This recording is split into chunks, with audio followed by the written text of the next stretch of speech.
A very good morning, good afternoon to all of you.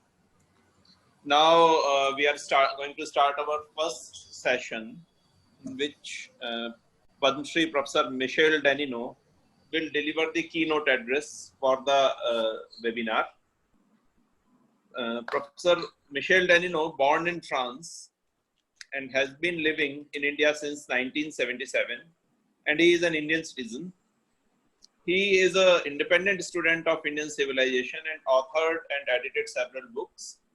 One of the books that attracted considerable attraction is Lost River on the Trail of Saraswati, published by Penguin Books in 2010. And then Indian Culture and Indian Future, published by DK Printworld 2011. Since 2011, he has been teaching course on Indian civilization and heritage at IIT Gandhinagar, where he is currently visiting professor. He has also been assisting the Archaeological Science Center created there in 2012. Michel Danino was 2015 to 18 a member of Indian Council of Historical Research and is currently a member of Indian National Commission of History of Sciences. In 2017, he was awarded Padma Shri by Government of India for his work on education and culture.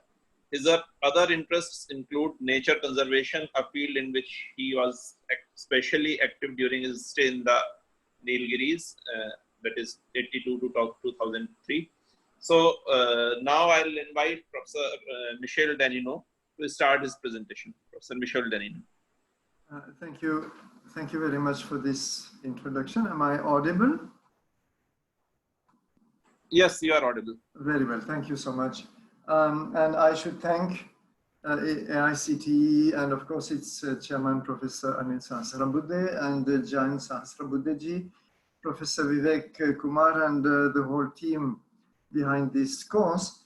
It's very kind of you to invite me. As the introduction rightly said, I'm a student of Indian civilization. I don't regard myself as a scholar. In fact, you're going to have much better scholar in the sessions that follow. But still, the perspective of a student is always interesting as well. And I would like to start by remarking that there is a deep paradox in AICTE having such a course at all. Why do we need a course on Indian knowledge systems?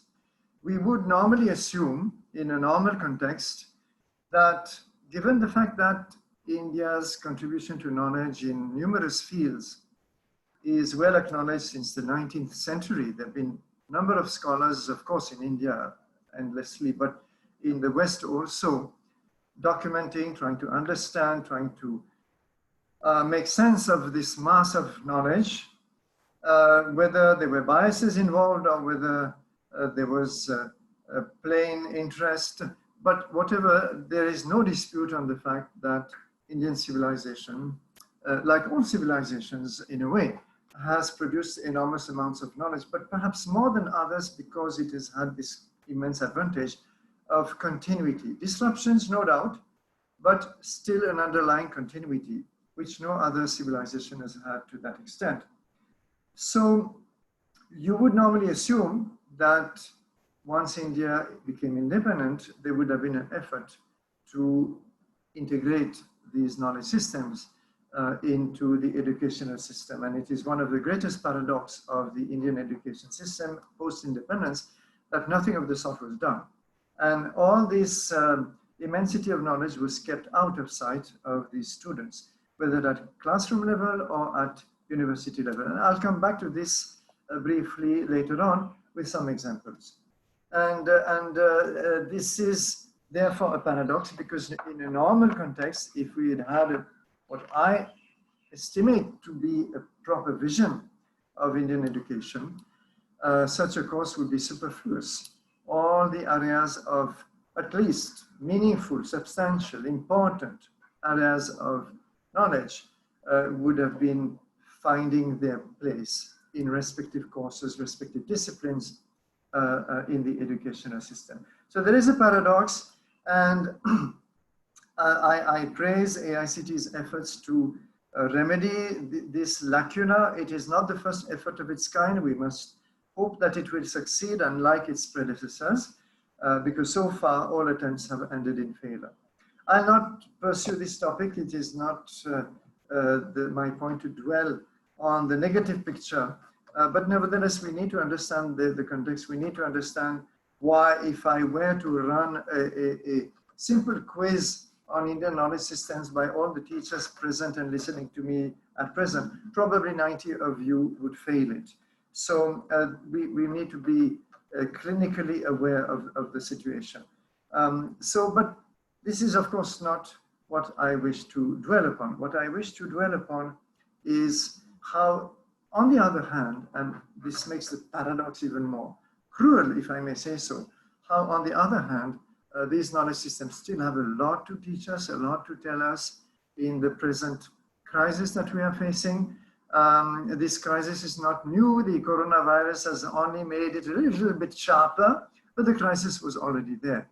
So what do I mean? First of all, I want to say a word on sustainability, because one of my important arguments is that many Indian knowledge systems have a lot to teach us on sustainability. Now, every second institute in India has got sustainability studies and sometimes sustainability centers. We have a fairly large one here at IIT Gandhinagar, and often these are basically, climatic studies and environmental studies, all of which are extremely necessary. But once again, we do not turn to the fund of knowledge that is already with us.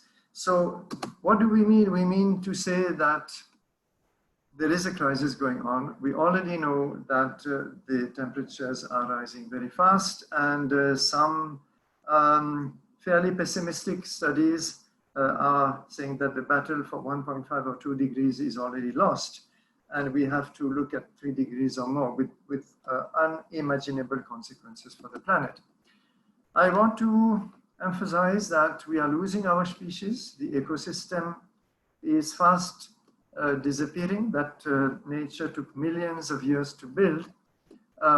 We are at least 1,000 times faster than the natural extinction rate for the planet.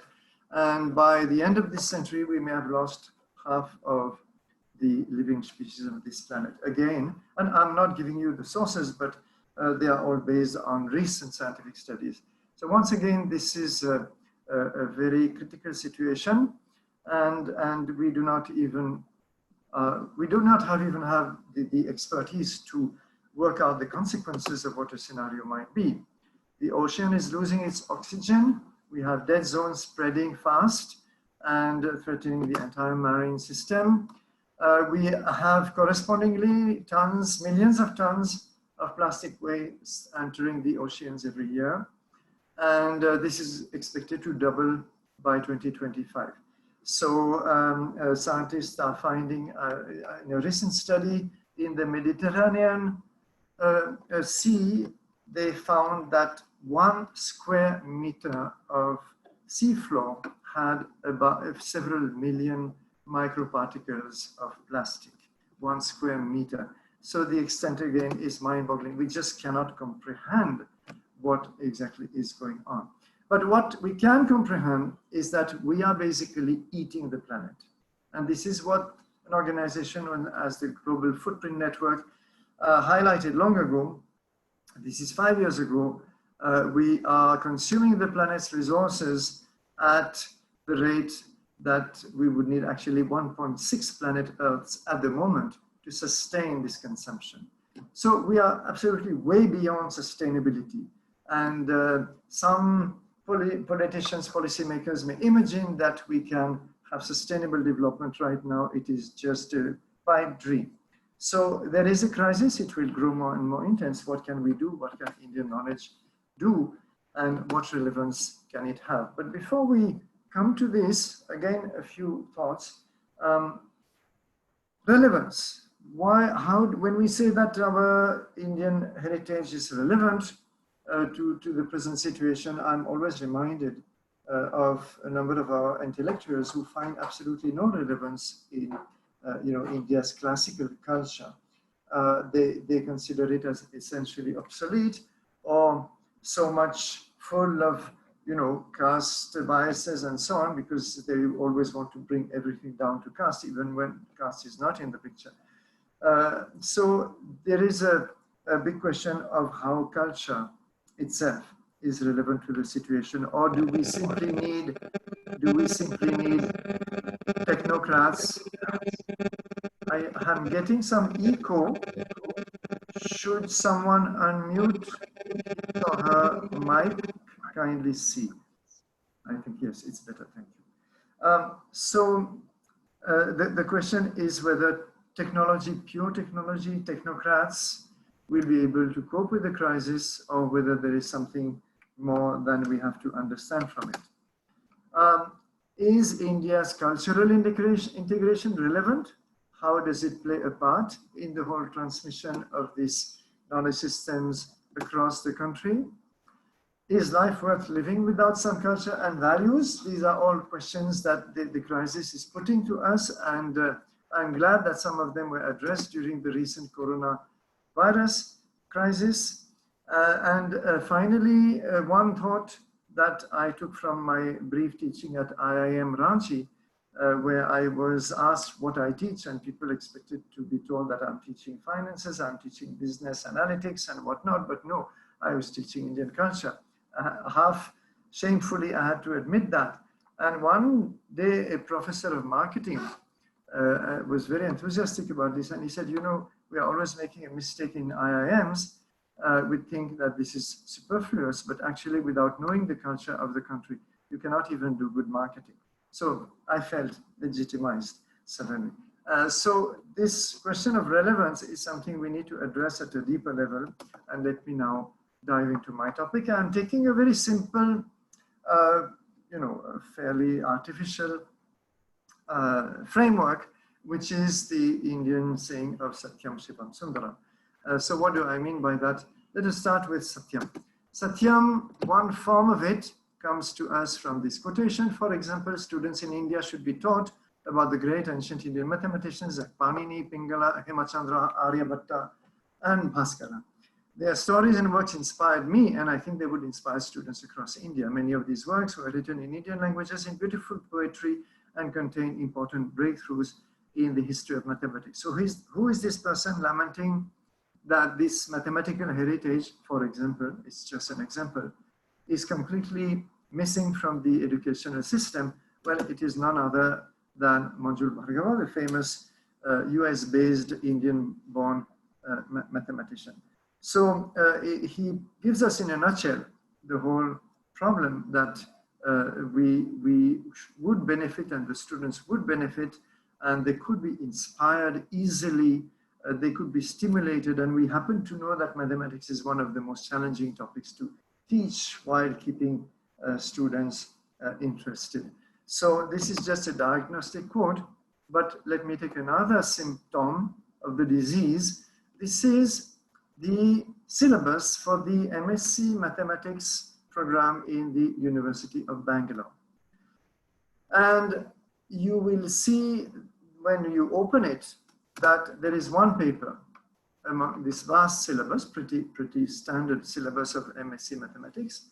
There is one paper boldly on history of mathematics. That is most welcome, because rarely are students in our universities exposed to the history of their respective disciplines, which I would consider to be a must always, whatever the discipline may be, whether it is semiconductors, construction of dams, civil engineering structures, or material science. There is always a history behind a discipline, whatever it may be, short or long.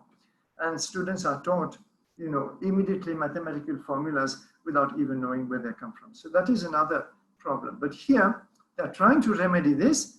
And what do we see? They are beginning with some, of course, most eminent European mathematicians. You can see them in the first two lines. And then they jump backward to ancient Greece. Fine, we should know about the Greek mathematicians, certainly. And then the Arabs, and you have Al-Khwarizmi and all these, who is not an Arab, by the way, but it doesn't matter. And the contributions to classical mathematics. And then you jump back to Europe with Descartes, and I don't know why they want to spend so much time on his life, but anyway, it goes on. Now, who is missing here? India. There is no mathematics in India at all. No mention of Aryabhatta, Brahmagupta, Bhaskaracharya, and of the Kerala school or whatever it may be. So this is MSc level, and the message is India did not produce mathematics. Now, this is quite symptomatic. It is a perfect example of a colonized mind. I have no problem if European knowledge systems are also brought to our students, if something of the achievements of other civilizations, and why not China, for example, is brought to our students. But how can we blank out India? Can we imagine for a minute a Greek professor of mathematics in Greece teaching a paper on history of mathematics to Greek students and not mentioning Greek contribution to mathematics at all? Is it possible? I doubt it. So we have a disease here, a mental disease. We have to address it. By the way, some people protested to the University of Bangalore, and I think the answer was a loud silence, and they simply brushed aside the objections. Well, never mind. It is valid as an example. So this is just in a nutshell a map which I adapted from a website actually created by St. Andrews University in Scotland. I made some changes to it. It doesn't matter. We're not going to examine it. It is simply to a small number, perhaps not even 1/10 of the major mathematicians who operated and contributed in India across something like 2,000, 2,500 was even 2,500 years if we wish to go back to Panini, who did have a mathematical structure underlying his Sanskrit grammar. So this is just to show the mismatch and the whole problem. So Satyam, please remember we are talking about Satyam, and Satyam is that India always had a pursuit of knowledge. Knowledge was revered, was deified. You can see here in many art forms. Top left is a panel, please excuse me, a panel from Sanchi. Top right is a terracotta statue of about 200 BC found in Haryana, where a small child, almost a baby, see the anklets, is proudly pointing to Brahmi letters that he or she, we don't know, has written on a takti, a kind of wooden a plank which is used, which is still sometimes used in rural India for writing. So then on the bottom is one of the very common frescoes where you see a guru teaching students, very senior students in this case, and this is from Konark temple in Orissa. So we can multiply these scenes. We can also visit, ancient sites like Nalanda. I will not talk about it. This is famous enough. So we have extensive testimonies from Chinese, Tibetan monks visiting Nalanda, and we know to what extent this university, it does deserve the term of university, how it functioned on quite a considerable scale. So we have plenty of documentation on how much pre-colonial India developed institutions of learning, from the humble village school to the university on the scale of what we saw at Nalanda. And nevertheless, everything was dropped at independence, everything was forgotten. The British system continued, which we keep blaming today, but it is not the British that should be blamed, it is the fathers of the post-colonial Indian education system who completely lacked the vision of integrating what was worth preserving from the past. So the great art critic Ananda Kumaraswamy in 1918, and we have many, many such thinkers, I could quote Swami Vivekananda, Sri Aurobindo, and so many others, writes in a nutshell this thought. 1918, we're still in the colonial era, but he is looking beyond, and this is what he writes. He says it is hard to realize how completely the continuity of Indian life has been severed. A single generation of English education suffices to break the threads of tradition and to create a nondescript and superficial being deprived of all roots, which is exactly what we continue to create. A sort of intellectual pariah who does not belong to the East or the West, the past or the future. The greatest danger for India is the loss of her spiritual integrity. Of all Indian problems, the educational is the most difficult and the most tragic. So you see that the problem was diagnosed long back and even before Ananda Kumaraswamy, and we have not addressed it. So he used to call, there is perhaps to mute a mic or two again. Kindly mute your mics. Ananda Kumaraswamy called the products of the educational system the victims of the educational system, not students, not graduates, but victims. What is the upshot? The upshot is, first of all, a loss of self-confidence. And this is why we have not produced outstanding scientists unless they worked abroad, like Manjul Bhargava. We have not produced outstanding thinkers in the post-independence era. Or if we have, they have not received the attention they deserved. The one message which comes out of the entire educational system, whether the school system or higher education system in India, is that all knowledge comes from the West. If we do not teach yoga in our schools, in our faculties of philosophy, or the classical Indian systems of philosophy, if we do not teach civil engineering techniques developed in India in our civil engineering departments, if we do not teach Ayurveda in our regular medical colleges and not specialized Ayurvedic colleges, and so on, then we admit that our knowledge is not useful. It has lost its relevance. Loss of cross-disciplinary thinking is something very important, because you find that the great Indian intellectuals were always straddling across several fields of thought, several disciplines. So if it was mathematics, it was mathematics and philosophy, or mathematics and poetry.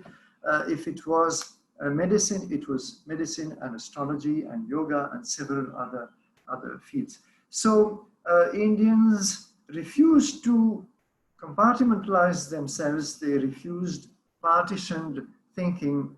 They refused hyper specialization, and they were very often always attempting to be encyclopedic in their outlook and nature. This is also the fact we can see from ancient texts like the Puranas, for example. You have some Puranas dealing not only with mythology and religion as we think, as we know, but also architecture and medicine and all kinds of discipline, geography and history. I mean, the Indian way of approaching history, which is not, of course, modern history, and so on. So this kind of happily crossing upon many fields of knowledge is something we have lost, and it's a pity. Loss of creativity is an obvious consequence.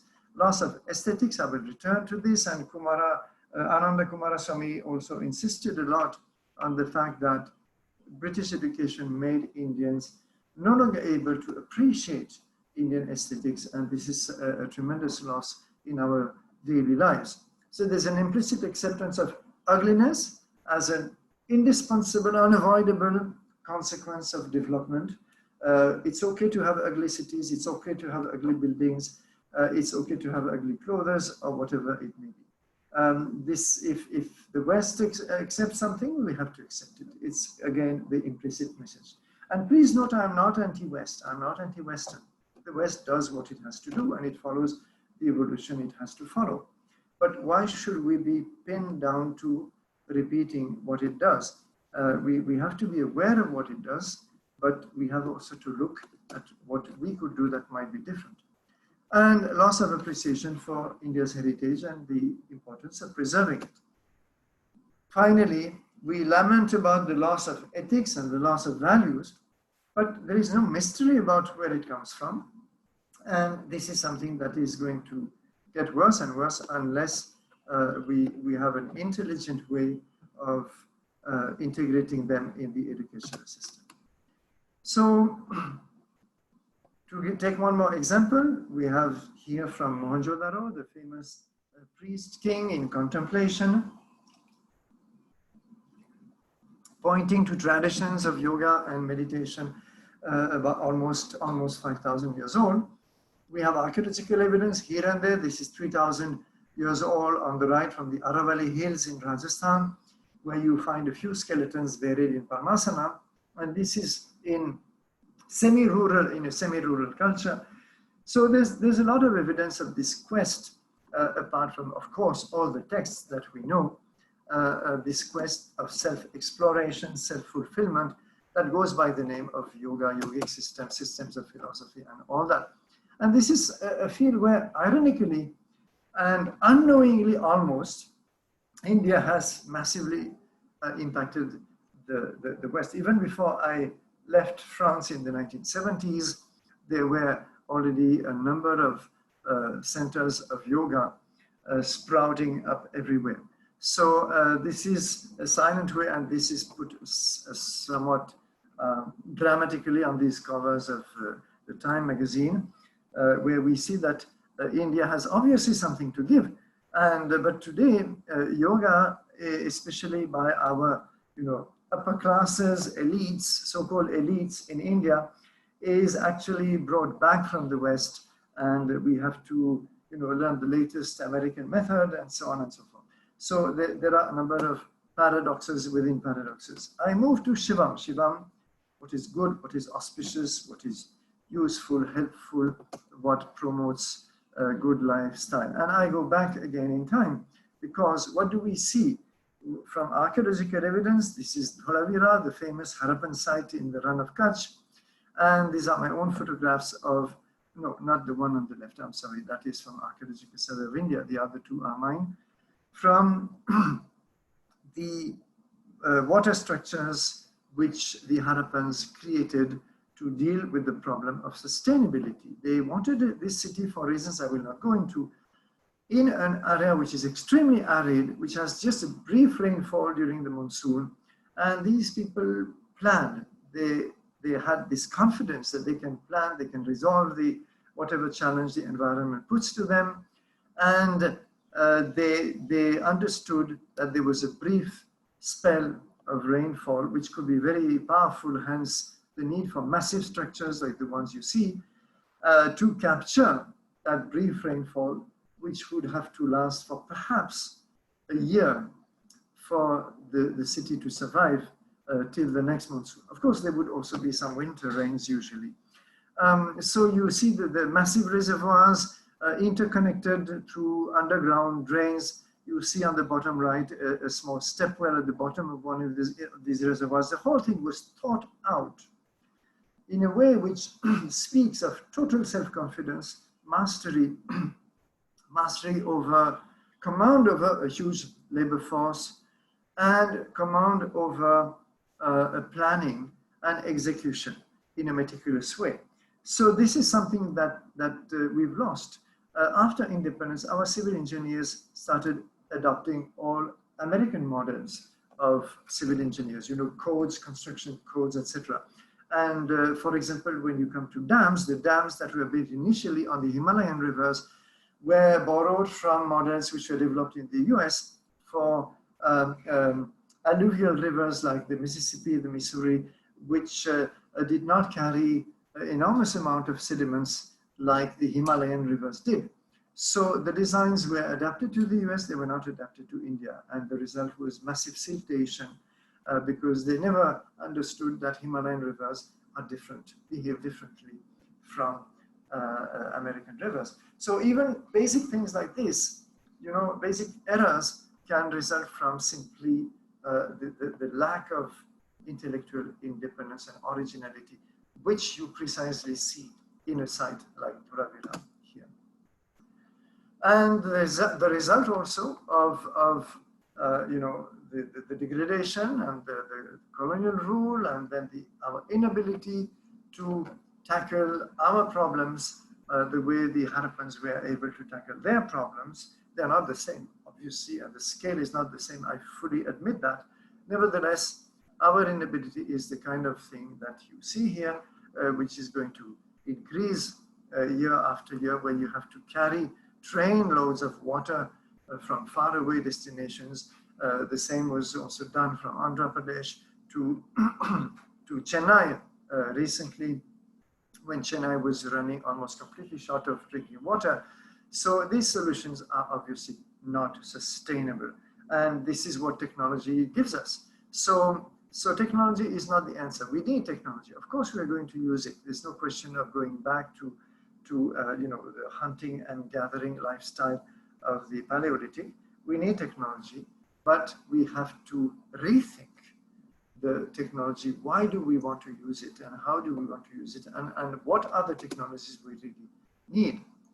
So the ancient Indian approach, and this is, remember, this is Shivam, the ancient Indian approach to nature was this, that nature is a kind of, all wish-fulfilling cow. This is the image which Mahabharata, for example, uses, comparing the earth to a cow. The earth transforms herself into a cow, and then all the species come and draw milk from it.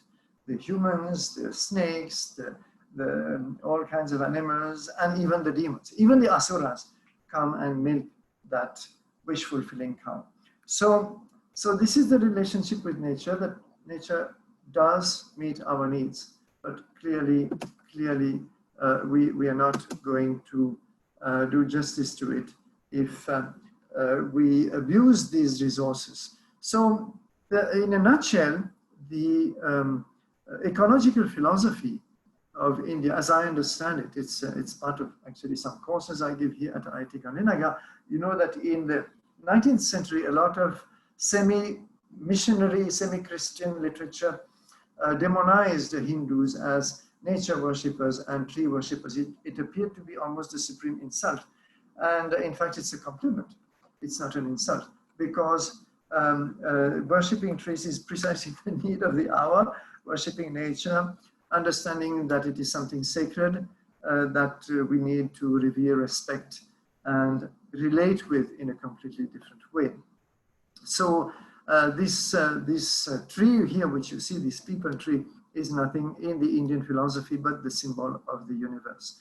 The Ashwatha tree is compared with the universe right from the Rig Veda onward, and this is why we have to string our prayers around this tree. It is not the tree that we pray to, it is the universe, nothing less. So what this whole philosophy taught us is, first of all, the divinity, the sacredness of the earth. And once you, of course, adopt this attitude, and it's not adopting intellectually that will serve a purpose, it is really feeling it in your very cells, in your very bones. If you cannot relate to nature at that level, then of course you're going eventually to destroy it. Secondly, interconnectedness of all creatures. The Upanishads have talked about that, how consciousness, for example, impels all creatures. The Jain philosophy is very, very strong on this, very emphatic on the fact that we are all interdependent. And therefore, this is something that we are completely destroying by imagining that we can do away with half of the species on Earth and perhaps not suffer any major consequence. Non-hurting, ahimsa, is also something that has been much discussed. And of course, it may not be completely possible. It may not be absolutely implementable in our daily lives, but at least we could strive to minimize the extent of harm that our existence, our daily consumption, for example, imposes on this planet. And naturally, our greed, limitless greed, has to be controlled. You know the American saying in the world of business, greed is good. Well, no, greed is no longer good. And it cannot, even if it can bring up very short-term profits, it is extremely harmful. It is not greed which is good, it is cooperation which is good. It is living in harmony with this planet, which is good. So, no, we do not need, soft drinks, which are actually harmful to health. We do not need 2 or 3 cars. We do not need 2,000 cosmetics. We do not need to buy an apple grown in California and flown at considerable cost of fuel and other labor costs all the way to a small market in Chennai, or even a street cart, which is the case. We do not need this kind of absurd lifestyles which are eating up the planet at a fast rate. That is the lesson which India gives us. And if we tell us, and some of our scientists in quotes who think they know without having studied alternative, if some of our scientists tell us that we cannot produce, for example, the agricultural output that India needs with our traditional methods, well, the answer is, why don't you first of all study them? And why don't you first of all study organizations like this one I'm highlighting here? This is Center for Indian Knowledge Systems in Chennai. I should have put it on the side, I should have put a credit, I'm sorry. Center for Indian Knowledge Systems, ciks.org, if you wish to see. They have reconverted hundreds of farms in Tamil Nadu alone to traditional methods, and they have shown that they are no inferior in production and far superior in the quality of the products that they produce compared to the so-called scientific methods of agriculture. Not only that, they have produced, and you can see some of them on the right, they have revived traditional species of rice and other cereals and grains, and shown that actually they are much better adapted to the environment. Some are much more insect resistant, others are resistant to saline or semi-saline environments and very suitable for coastal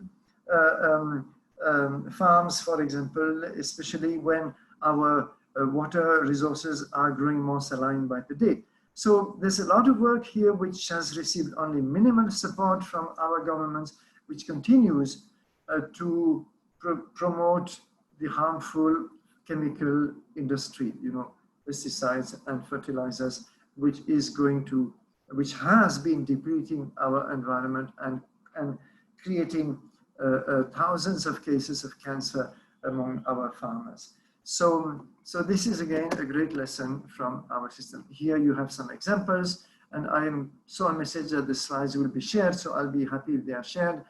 These are just randomly picked articles showing farmers here and there with different methods able to raise as much crop or more crops without fertilizers, without chemical fertilizers, because we do need biofertilizers and they are very easy to produce without chemical pesticides either.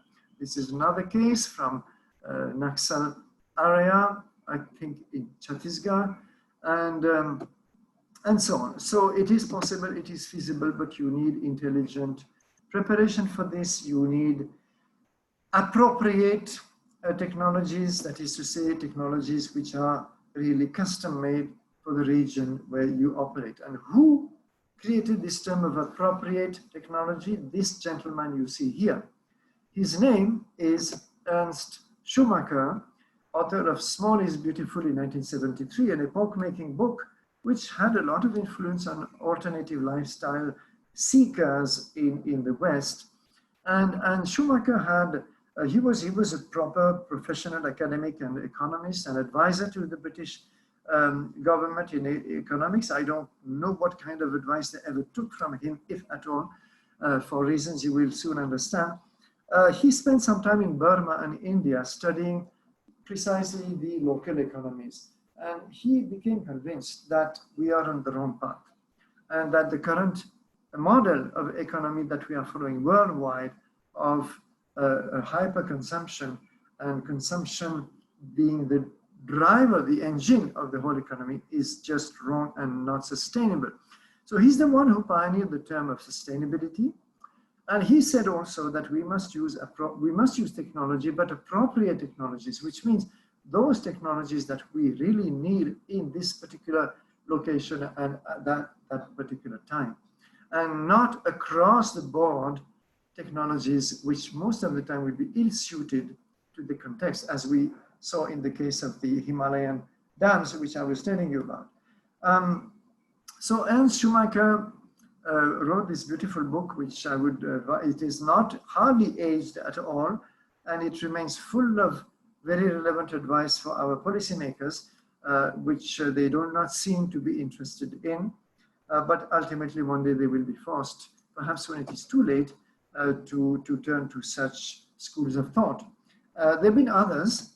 There was the Club of Rome, for example, which came out in 1971, just 2 years earlier, with a book called Limits to Growth. It's available on the net. We should read it. And Limits to Growth simply argued that the planet can only supply this much. And we cannot talk of unbridled growth. This is something impossible. It is just a pipe dream. And therefore, we should try to attain a level of stability, not growth. And stability where, of course, the needs of all layers of the population are met, at least the basic needs, but not unbridled consumption where everybody is driven to buy things which we actually do not need. So this book introduced those concepts, and I can just give you one quote here in Buddhist Economics. He called it Buddhist because he had worked in Burma mostly, but you can call it Indic, Indian, or even simply traditional, because in many other parts of the world, this would also apply.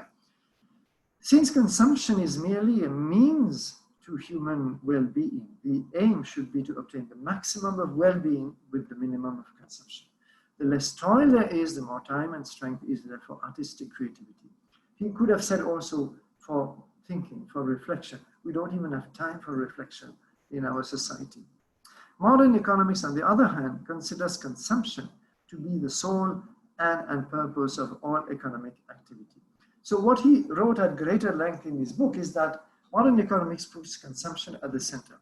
What he says is remove consumption, put the human being at the center, the human being with their concerns, their pursuits, their thought, their values, and then the whole system will realign itself.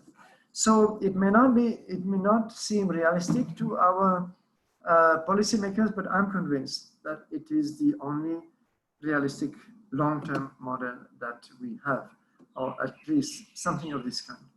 So other values, I'm not going to spend too much time because these are well known of the Indian systems of thought, have a lot of relevance. I am skipping this whole part.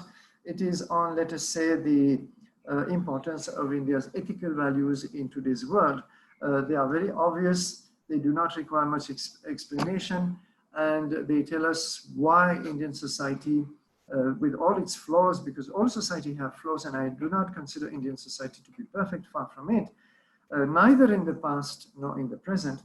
But Indian society nevertheless survived because it had certain built-in mechanisms and values which were a kind of invisible spine holding this society together, and especially this concept of swabhava and swadharma, the fact that we all have different paths and we have to accept those paths, and therefore plurality is built in the Indian system. We do not have to be taught lessons on pluralism. India lived it and promoted it long before the Western societies.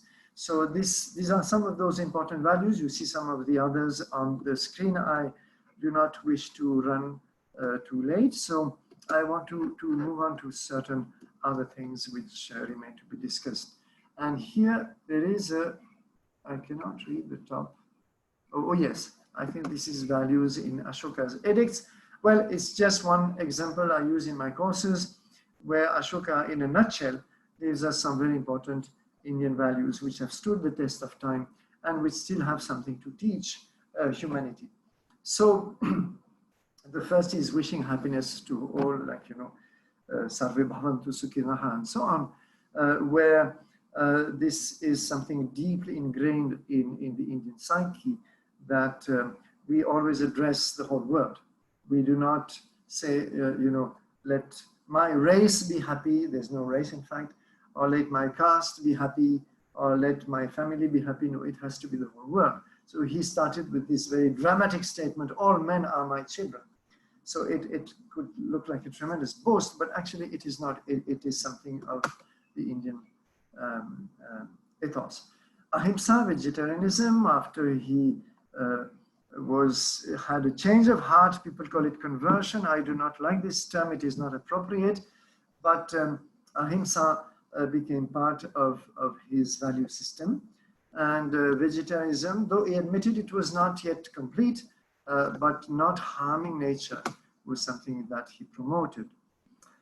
Compassion, you can read what I have quoted from here. He boasts that he has set up wells and even places of treatment, medical treatment for humans and animals all across his empire. And his empire was huge, much, much bigger than today's India, since it included what is today Pakistan, Afghanistan, of course, Bangladesh, not the far south, not Kerala and Tamil Nadu of today.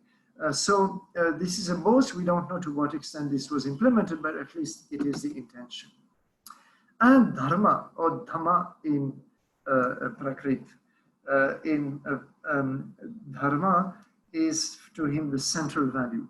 And he keeps using this word again and again in his edicts, which is sometimes translated by virtue or by the law or by the truth, but this is an untranslatable word.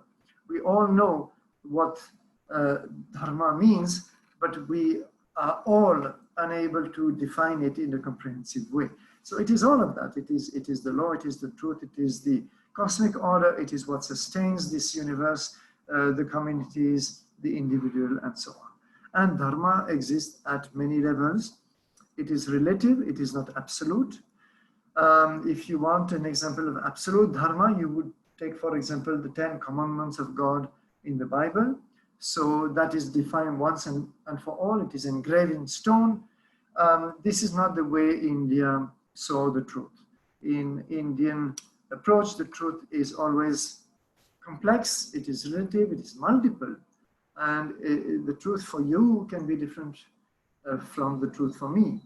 And this was well understood. We have countless texts and examples, including historical examples, to illustrate this.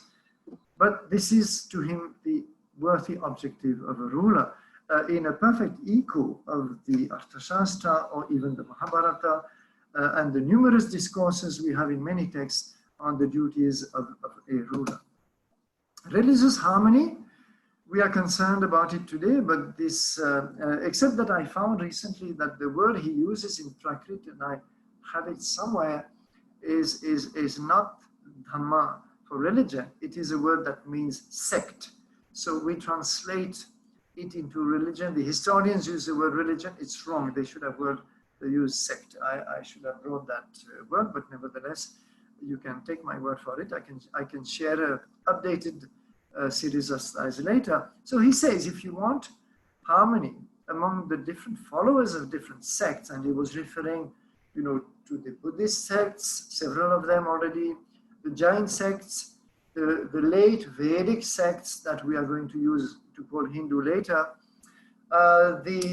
some disappeared sects like the Ajivikas, the Charvakas, and a number of others. And there were doctrinal rivalries and disputes and so on. So all of this together to be held in harmony, he said that you should not have excessive devotion for your own sect. And you should not praise your sect or your belief system excessively, nor should you condemn the beliefs of other sects. So all should be well learned in the good doctrines of other sects, is what he says. So we have such great lessons, and I want to, before moving on a little faster, I want to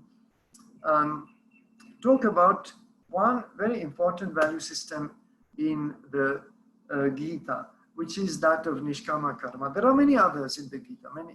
This text is extraordinarily rich, but I find in my limited understanding of this Nishkama Karma, which I do not need to explain, is that it's actually a complete rejection of the concept of success or failure. There is no success, there is no failure. You may think there is, but first of all, that does not belong to you. It belongs to, you know, the greater thing behind us. What belongs to us is only the work, and the result of it, the fruit of it, is not ours. That is when no. But if the fruit of it is not ours, then there cannot be any success or failure. Sometimes what appears to be failure may be the desired thing, may be the more long-term success, and what appears to be a success may actually bring you to your doom. So all that is well known, but we still remain hypnotized by this American business model of succeeding at all cost. You know, again, another, I take the US because it's a kind of a, you know, the caricature of the West. Europe is much deeper than the US, and I could take much more profound examples out of Europe, but it is, after all, the US models that drives our modern world. And you have again this motto, nothing succeeds like success. And the concept of winners and losers, which has ruined so many lives and caused so many suicides. So this is something which actually Indian ethos rejects.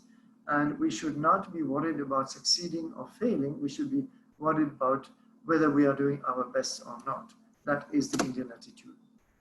I'm going to skip a few things. Well, these are examples from the industrial world today. There are many others. I should add, for example, the Wipro Foundation, or as in Premji, for example, where you see a lot of our industrialists actually living the Indian ethical value system, especially the family businesses. And we have people who have researched how this traditional Indian way of doing business has survived to some extent in some of our business houses. But of course, they are not present in the modern corporate US-inspired system, which has a completely different framework. There are studies to confirm this, studies usually by the Harvard Business School. For example, why did the employees of the Taj Mahal Hotel during the 26/11 terror attacks refuse to leave the hotel, which they could have done by the back doors? Instead, they stayed and defended, often at the cost of their lives. More than a dozen of them died, the guests from the terrorists. And the Harvard Business School concluded, and I quote, that the Taj employees felt a sense of loyalty to the hotel, as well as a sense of responsibility to the guests. And it said that this Atithi Devo Bhava, it is elsewhere in the reports, guest is God philosophy, was partly responsible, as well as the kind of paternalistic, family relationship that the employers had built with the employees, which was not something, again, that an American business would do, where you can be fired overnight with no explanation. So similar other examples were studied by the Harvard School of Business, not by our Indian institutes of management initially. They came much, much later to such studies, where the extraordinarily economical, ethical way of doing business in India with low-cost methods, and yet error-free, were documented, such as the Mumbai Dabavanas. I will skip a few things because I think I might be running a little late otherwise. This tradition also of debate and conflict resolution is something I want to briefly mention. Maybe not going into every detail of it. I just want to say, in a sense, that we have a great tradition of debate. And it's ironic that today, the very intellectuals who reject Indian tradition as basically useless are telling us that we need to debate, we need to have dialogues and so on. And they completely forget that this tradition comes from the ancient past of India, where you have, and I will not read out this slide, so many examples of very pregnant dialogues happening and in a way that is well documented through the scriptures and sometimes historically too. So this is actually a skill which was called tarka or yukti. It has many words, yukti tantra and so on, which was imparted to students, and it is listed in the kind of syllabus that we have for Nalanda University. For example, we have it from the Chinese pilgrims, where the art of argumentation, presenting your arguments step by step, building them logically, and therefore learning logic to start with, and being able to defend your stand and possibly defeat your opponent's stand if his or her argument has some flaws. So this is something which is deeply rooted in the Indian intellectual life, and which again our educational system has repressed to a large extent. Perhaps it will come back slowly, but we have to allow our students at the school level to be far more active, to take far more living part into the classroom. The teacher has to recede to the background and adopt a much more minor part in a way, not so minor, in fact, because the teacher has to guide and stimulate, but much of the learning should actually come out of the student and not out of the textbook. So this is something that we have to relearn from the ancient education system. I will move over this because you can understand my point. So governance also is an area where there would be so much to say.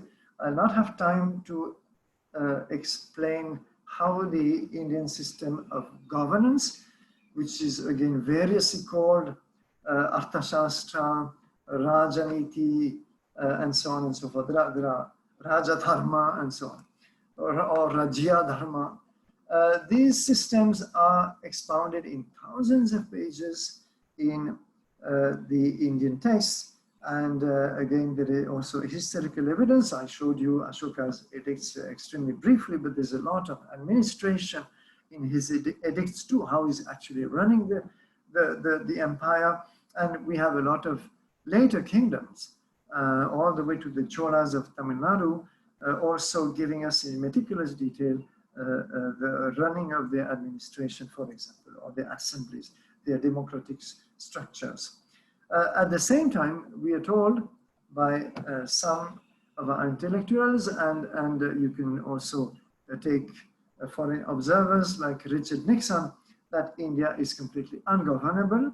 It's a kind of a functioning anarchy, but is it that, or is it some unity in diversity? And we see only the diversity, but we can't see the unity. So this is an image which I take as this example to illustrate what there might be meaning as a functioning anarchy. Yes, sometimes you can get such a sense, but we have to look deeper. And we have to ask, for example, why it is that we have only 15,000 police stations for 1.2 billion people. It's about 1 per 42 villages. In fact, it's much, much less than that, because most of the police stations are located in cities, not in villages.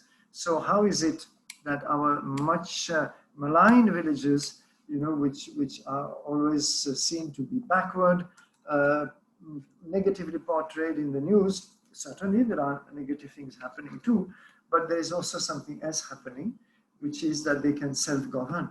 They can manage their own affairs, most of them at least, with minimal interference and with minimal criminality. So that is a silent achievement that we should ponder on much more. These deeply rooted democratic traditions, and in fact in my courses here, I have a whole class on Indian democratic traditions, and there are brilliant papers by Indian scholars like D.C. Sirkar and others. Foreign scholars also like Steve Muhlberger on the institutions, democratic institutions that ancient Indian governance systems came up with. And basically, it shows us that our present concept of democracy, which is again totally derived from the colonial rule, from the Westminster system, from the British Constitution, from European models, is not very well suited to the Indian context. We know it, we all know it, nobody's going to change it unless the system perhaps collapses at some point. We do not know what the future holds in store, but it has proved how wasteful it is, how divisive it is, and even the villages, I said they can manage their own problems. It's not always true, because the very panchayat system, which is an absolute caricature of the old panchayat system, is divisive today. You have political parties built into it, when at least this panchayat council should have been insulated from politics, and villages should have been allowed to work unitedly as they were used to doing in the past. Don't forget at the same time that, as a British economist recently put it, whatever you can rightly say about India, the opposite is also true. That's a very profound thought. We can look at India in so many different ways. It can appear so negative one day, and then something else so hopeful can spring up from the same context. So India is a land of paradoxes, paradoxes within paradoxes. I've highlighted a few, there are many more. And it's very hard to comprehend. I find it hard to comprehend, honestly. The greater the number of years in India, and the less I feel that I can understand India. So this is something which we lose sight of, and perhaps it is also a source of hope sometimes. Sundaram, finally, and I'll be very brief, there is not much to say. Sundaram is this. This is Sundaram. What is it? I would like to run a poll, but there's no time. So we will assume that we have run a poll and that only 5% among the audience could tell me what this is. This is the inner view of the Rani Ki Vav step well at Patan in North Gujarat. And this is one of the many step wells that Gujarat and Rajasthan and other parts of India, of course, have created, but this one is quite exceptional by the amount of artistry, mind-boggling panels of statues, almost 1,000 of them initially, that you had to pass by when you came down the steps. I don't have time to explain the whole structure. It's absolutely fascinating. But then the inner well is this. And this is my photo. You're not normally allowed to access this the well, but we took permission from Archaeological Survey of India one day with students. And what you can see is that the entire well is lined with large statues. All of them are about life size, you might say 6 feet or so. And which is a stupendous technological feat, because they had to have arcs of circle in stone up above, of course, on the ground, sculpted properly, and then lowered into the well and perfectly well assembled, fitted together without any gaps, and so that you have a perfect circumference, a perfect circle at the end. Why do you need to do this? Why do you need to add Sundaram to what is actually a utilitarian structure, a well? That itself is a question we must ponder on, and the answer has enormous implication on our daily lives, that basically nothing is strictly utilitarian.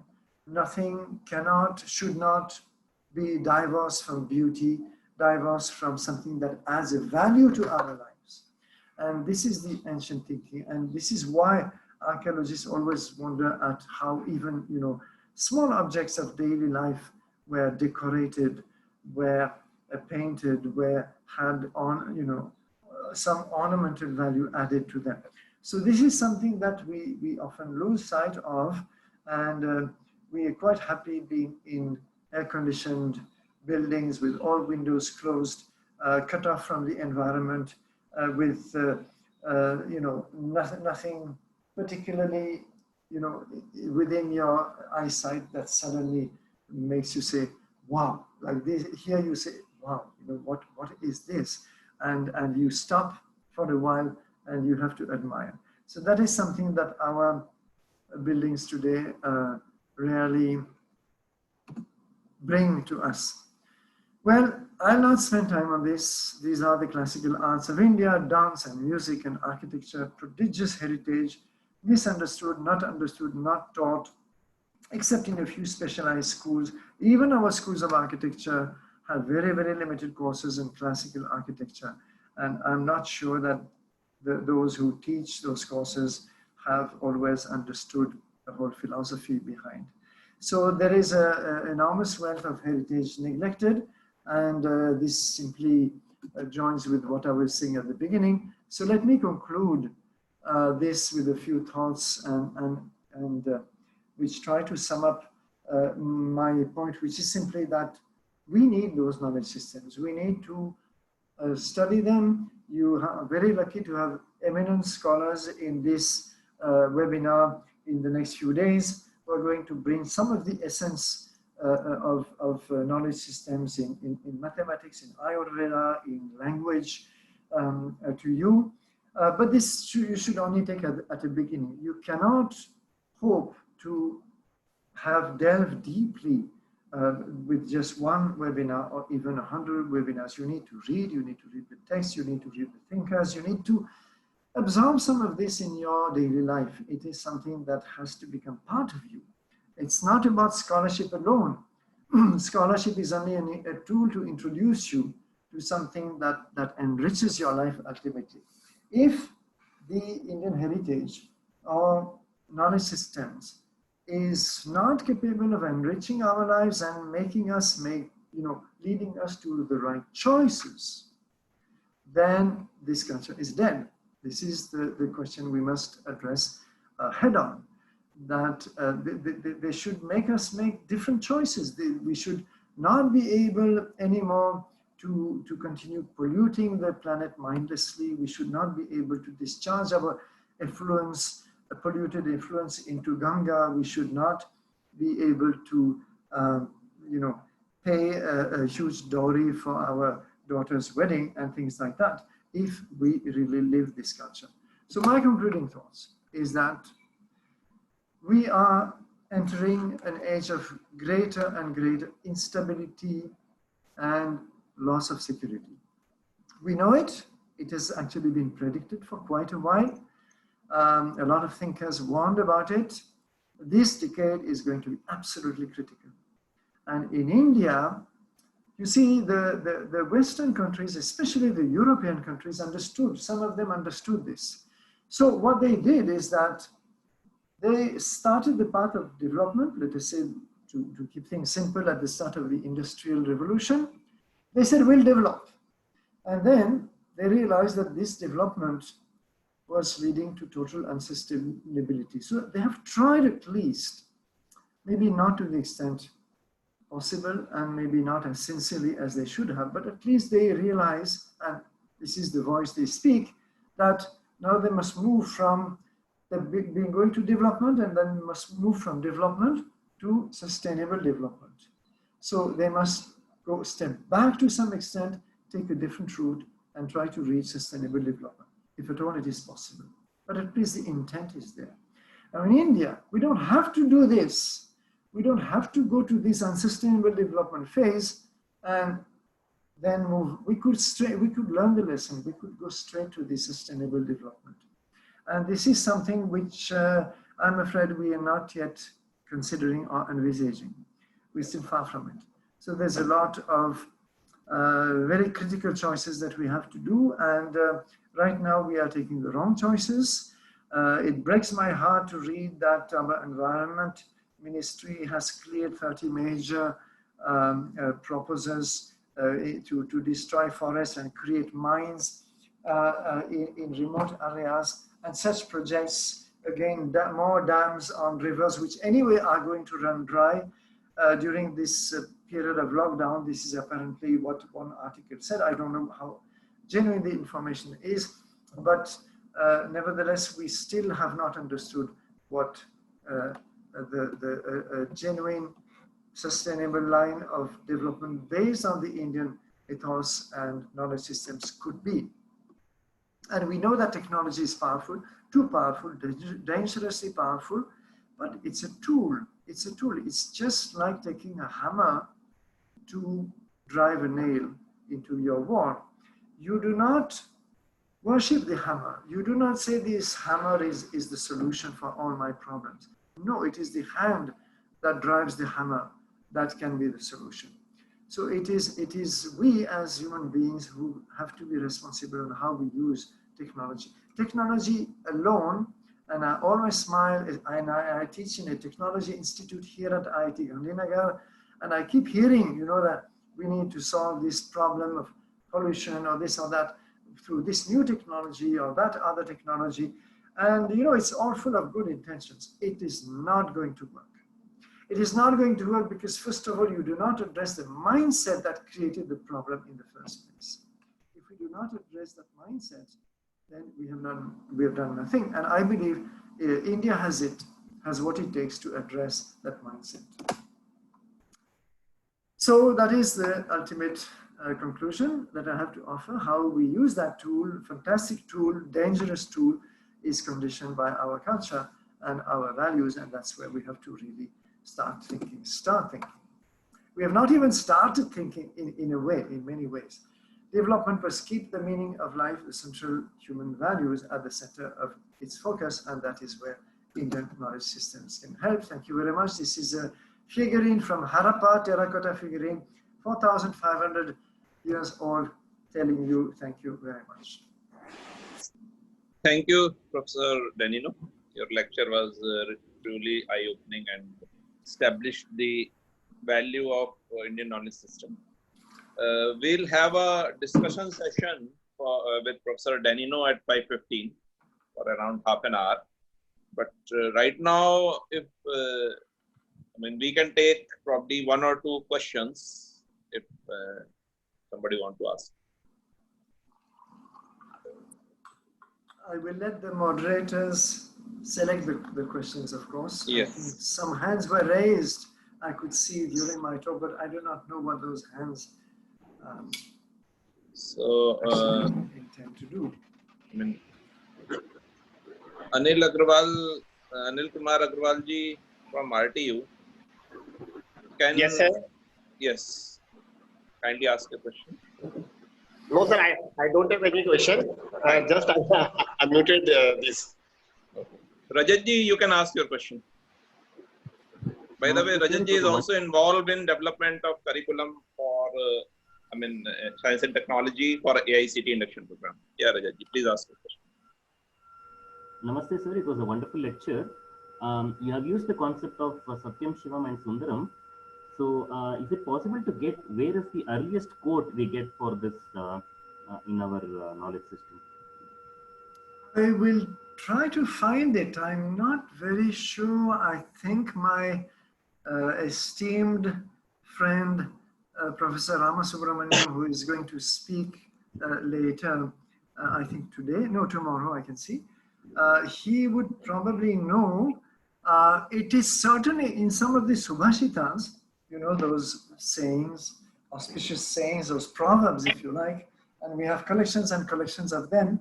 It appears in some Subhashitas, but whether it appears in some of the older texts, immediately I do not know. I will have to check. But this is, I think it's a beautiful, in 3 words, it says so much that can be useful. So I will try to get back to this, but you can also ask Professor Ramasubramaniam tomorrow. He might well know, he should.